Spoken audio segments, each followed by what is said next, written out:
মেঘনা নদীতে আসলাম মাছ শিকার করার জন্য, তাই অনেক সুন্দর পরিবেশ একটু আপনাদেরকে দেখানোর চেষ্টা করলাম। এই মেঘনা নদীতেই আছে আমার সেই পুরানো বাড়ি, আমার যে কুন্ডেরহাওলা হানিফ মাস্টার বাড়ি নামে পরিচিত।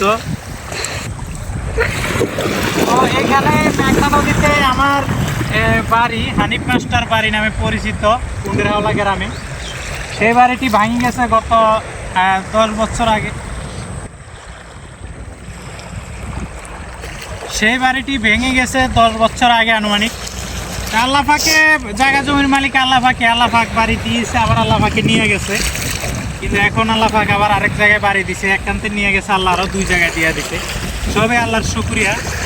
এই মেঘনা নদী অনেকজনে এখান থেকে মাছ শিকার করে জীবিকার উপার্জন করে। তাদের উচিত মাছ শিকার করে জীবিকা নির্ভর করার পর আল্লাহর শুকরিয়া আদায় করা, কারণ এই মাছ এখানে আল্লাহ পাকে না বলবো